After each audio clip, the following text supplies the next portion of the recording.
नमस्कार, news nation देख रहे हैं आप। मैं हूं आपके साथ अंजीत। रामचरितमानस पर बिहार से शुरू हुआ विवाद अब पड़ोसी राज्य यूपी तक पहुंच गया है।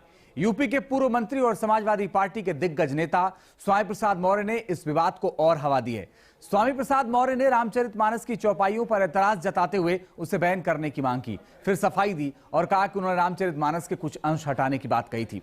इस पूरे विवाद पर बात करने के लिए हमारे साथ स्वामी प्रसाद मौर्य खुद जुड़ेंगे, उनसे बात करेंगे, क्योंकि कई सारे सवाल हैं। सवाल है कि आखिर 2024 के लोकसभा चुनाव से पहले रामचरितमानस को टारगेट क्यों किया जा रहा है? क्या तुलसीदास पर चोट से वोट मिलने की उम्मीद है? क्या सियासत के लिए रामचरितमानस पर सवाल उठाया जा रहा है? इन सभी सवालों का जवाब अब से कुछ ही सेकंड में हमारे साथ स्वामी प्रसाद मौर्य जुड़ेंगे, वो जवाब देंगे। लेकिन शुरुआत करते हैं बड़ी खबर के साथ, और बड़ी खबर यह है कि रामचरितमानस विवाद के बीच स्वामी प्रसाद मौर्य का प्रमोशन हो गया है और उन्हें पार्टी का राष्ट्रीय महासचिव बना दिया गया। बड़ी और अहम खबर आपको बता रहे हैं, समाजवादी पार्टी में बढ़ा स्वामी प्रसाद मौर्य का कद। स्वामी प्रसाद मौर्य को बनाया गया राष्ट्रीय महासचिव और जो आज लिस्ट आई है उसमें स्वामी प्रसाद मौर्य का प्रमोशन हो गया है। तो क्या इस पूरे विवाद के बाद उनकी पार्टी का उनको समर्थन है? हालांकि उनकी पार्टी के तमाम नेता विरोध कर रहे हैं, लेकिन अब सवाल यह है कि क्या सहमति है अखिलेश यादव की? क्योंकि अखिलेश से मुलाकात के बाद भी स्वामी प्रसाद मौर्य ने कह दिया था कि उनको उनकी चुप्पी को साथ समझा जाए। उन्होंने संस्कृत में एक लाइन कही थी और उसके बाद से बार बार सवाल उठा था कि अखिलेश यादव आखिर क्यों बोल नहीं रहे। लेकिन आज जिस तरह से प्रमोशन किया गया स्वामी प्रसाद मौर्य का, इससे बहुत साफ हो गया कि पार्टी उनके साथ है। स्वामी प्रसाद मौर्य को बनाया गया है राष्ट्रीय महासचिव।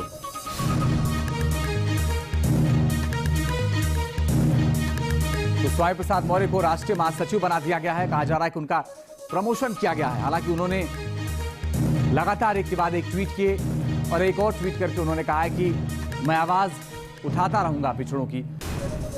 अब सवाल उठ रहा है क्योंकि अब पार्टी के राष्ट्रीय अध्यक्ष को भी जवाब देना है। जवाब इसलिए क्योंकि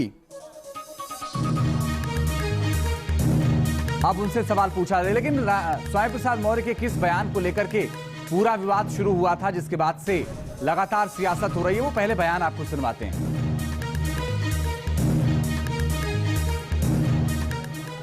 तुलसीदास जी की रामायण में भी कुछ अर्थ ऐसे आए हैं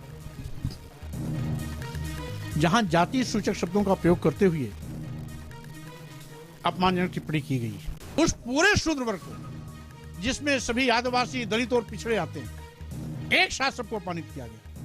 इसलिए आज ऐसे आपत्तिजनक शब्दों को तत्काल प्रतिबंधित किया जाना चाहिए। तो ये बयान है जिस पर विवाद शुरू हुआ था और बाद में उन्होंने कह दिया कि मैं इस बयान पर कायम हूं। अखिलेश यादव से मुलाकात के बाद भी उन्होंने कहा कि वो अपने बयान पर कायम हैं और आज भी उन्होंने ट्वीट करके कहा कि धर्म की दुहाई देकर आदिवासियों, दलितों, पिछड़ों, महिलाओं को अपमानित किए जाने की साजिश का मैं विरोध करता रहूंगा। और अब से कुछ देर पहले तो एक लिस्ट भी आ गई समाजवादी पार्टी की तरफ से, इसमें कहा गया